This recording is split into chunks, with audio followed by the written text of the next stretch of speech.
李偉安小朋友為我哋演奏鋼琴協奏曲。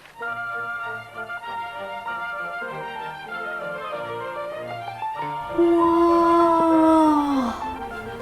音樂神童啊！我都好想好似佢咁叻哦！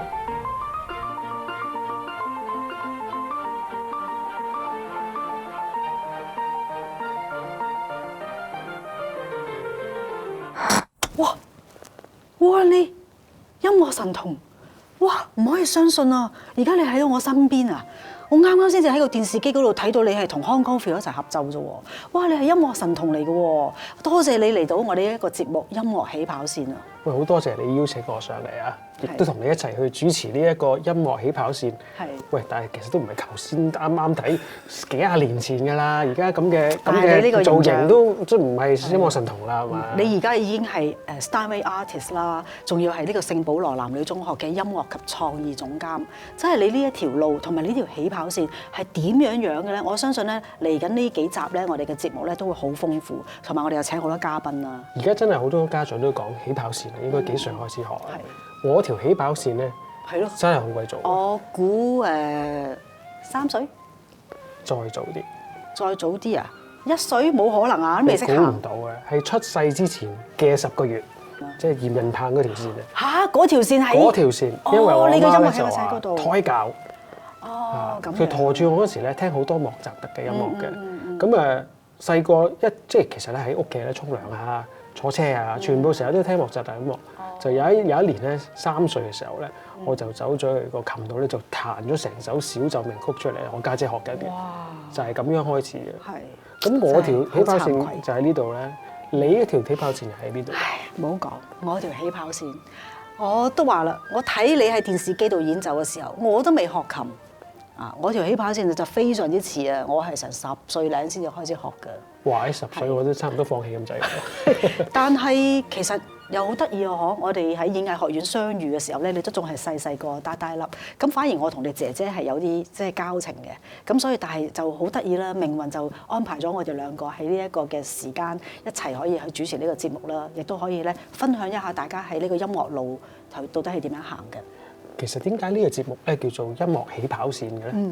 係因為咧幾年前咧我就幫明報咧就寫咗個專欄啦，咁喺嗰度咧就有啲文章喺度係講返我以前教琴嘅時候一啲嘅故事同埋經歷嘅。咁我覺得咧其實個 idea 好好，咁但係喺咁多年裡面到而家咧，我發覺咧呢個音樂起跑線對於有啲家長嚟講係越嚟越早啊。咁我覺得可唔可以做一個節目出嚟係可以俾到一啲嘅家長或者一啲老師有啲嘅啟發咧，亦都可以請到你嚟可以同我哋分享啦，亦都會有好多嘅嘉賓咧，會同我哋分享佢哋嗰條起跑線。冇錯。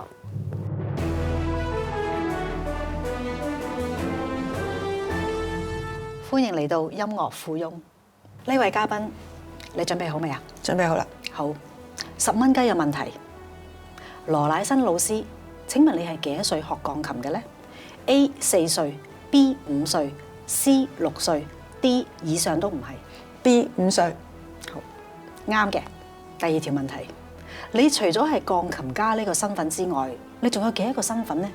A 3個，B 4個，C 5個，D 多到數唔晒。我諗可能係 D 啊，多到數唔晒。即係5個都唔係，係多到數唔晒。不如我哋而家一齊數下啦。好啊，好啊。好啦，你係鋼琴家啦，老師啦，電台節目主持啦，為人妻啦。為人母啦，咦5個，嫲嫲啦，婆婆啦，係，仲有喺監獄裡面嘅義工啦。哇，多到數唔晒啊！不如咧，我哋揾個地方坐低慢慢傾咯。好啊，好開心啊！我哋第一集就請到殿堂級嘅鋼琴家羅乃新老師啊 ，Miss Lu， 多謝你嚟我哋呢個音樂節目《音樂起跑線》。哇，好多謝你啊！喺我呢個年紀咧，都冇乜機會去經歷第一㗎啦，所以咧好榮幸可以做到你哋第一集嘅。咁講，我都上過你好多節目啦。咁今次調翻轉我訪問你啦，呢樣嘢係真係好好啊嚇。咁我想問下咧，Miss Lu 啊，你覺得細路仔學音樂咧係咪越早越好咧？未必係越早越好，即係除非個小朋友本身係有好濃厚嘅音樂興趣，同埋當然有天分啦。即係好似神童嗰啲啦，Warren Lee啊呢啲係啦係啦，咁就係咁同埋佢啲手指一啲條件都要適合先得啦。係啊，同埋我覺得個小朋友要理解音樂係乜嘢先咯。係，所以其實家長個角色都好緊要嘅。即係有陣時候啲家長咧，我自己覺得咧係太早啊，或者係冇考慮其他問題，就俾咗個小朋友去學音樂，然後咧就逼咗佢喺某一個好短嘅時間就要佢完成8級。咁呢樣嘢其實係都影響好大，同埋係我覺得係扭曲咗學音樂嘅嗰個真正嘅意義咯。咁我覺得對家長嚟講咧，學音樂可能係一種投資啦。咁尤其是係要入學校啦即係如果你如果你5歲就考到8級，咁就攞多啲分咁啦咁同埋我覺得我見好多小朋友學音樂咧，都覺得係一種嘅壓力但係我自己覺得咧，應該要係一種動力即係嗰種動力應該係嚟自個小朋友本身，即係佢想去彈咁。如果要做到呢樣嘢，你首先要令到佢對音樂有興趣，令到佢對音樂有興趣，首先要知道點解要學音樂咧。其實音樂同佢嘅關係係乜嘢咧？我覺得呢樣嘢好緊要。係啊，咁 Miss Lou 你咧，你嘅音樂路係點樣㗎？我嘅音樂路就我覺得係好幸福㗎，即係而家諗翻咁，因為我嘅老師咧係英國人嚟嘅，咁佢以前喺我哋屋企教琴啦，因為佢住喺酒店啦，咁啊教唔到。咁有一日有個學生冇嚟啦，咁佢就叫我咁樣啦，咁因為我係完全唔識英文㗎，我嗰陣時係我嗰個年代係好似3年班先學英文字母㗎，咁於是 ABC 都唔識，唔識㗎，咁佢就叫我坐喺個琴度，跟住佢就彈咗個 C， 佢就話 Nancy， 咁跟住就爹哋媽咪，跟住就我屋企隻狗啊，咁諸如此類，佢總之揾幾個人名，係咁樣教。即係每一個音係一個人名。係啦，係咁樣學㗎。哇！咁然後我應該係起碼頭1年1-2年啦，學琴嘅過程啦，都係淨係識聽一樣嘢啫。係咩？就係音樂。咁我唔識聽任何嘅語言。咁所以每次上堂我聽嘅就係音樂。係。咁有冇考級啊？呢啲嘢㗎？有㗎。都有嘅。係。但係嗰陣時會唔會係就係為咗考級？冇㗎。係嗰陣時，同埋嗰陣時考級同而家好唔同啦。我記得我考級係喺好似係葛量洪師範學院，係循道上去嗰度，喺個院長嘅好大嘅廳嗰度考嘅，個感覺好唔同嘅。係。咁啊，而家我諗大家個音樂起跑線都好唔同啦，有好多家長都將個起跑線擺到好前啦嚇。同埋而家好多比賽啦，就反攬啦。係啊，我自己覺得真係學音樂嘅真正嘅意義，我都成日都鼓勵都希望係家長要睇長遠啲咯，就唔係一個短期投資咯。因為如果將學音樂變成一個短期嘅投資，到個細路仔再大個嘅時候咧，其實佢就根本就唔想再接觸音樂。咁其實呢個係好可惜嘅，我自己覺得。如果講翻我自己同音樂嘅關係咧，咁我覺得由好細個咧，音樂就係我嘅好朋友。因為以前又冇電視啦，冇電腦啦，乜都冇㗎啦。咁我音樂就好似係我嘅 buddy 咁啦。係啊，終身伴侶真係。有啲咩唔開心咧，就彈琴啦。咁其實而家咧個人大咗咧，當我自己咧沮喪啊，或者係一啲好低落嘅時候咧，我都會未必一定會去彈琴，但係我會去聽音樂。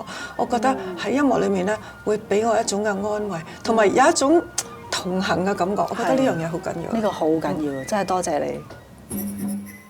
音樂兒童基金會 MCF 喺2013年，我同我姐姐 Annie 一齊成立嘅。我哋好希望可以透過免費嘅音樂教育，幫到更加多嘅基層小朋友同埋佢哋嘅屋企人。希望可以用音樂改變佢哋嘅生命。喺10年裏面，我哋好多謝各界嘅支持，包括贊助、公司、義工同埋導師。如果你對以上嘅節目內容有任何嘅意見，或者有啲嘢想同我哋分享嘅話，好歡迎你哋可以喺下面嘅呢一個嘅網址留言俾我哋啊！另外，我哋好希望可以繼續幫到更加多嘅基層兒童同埋佢哋屋企人可以享受免費嘅音樂教育。如果你對我哋基金會或者我哋嘅節目係有所感動嘅話，好希望你哋可以嚟到呢一個嘅 QR Code 繼續贊助我哋啊！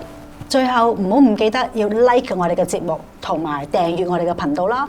仲有啊，撳下呢個鐘仔啊！我哋下次再見。我哋聽音樂會嘅時候咧，究竟喺樂章同埋樂章中間咧，應唔應該拍手咧？其實咧，可以話得，又可以話唔得㗎喎。通常而家嘅人就會話唔得啦，好似我哋唔識嘢咁樣。但係咧話得嘅人咧，其實都啱喎。點解咧？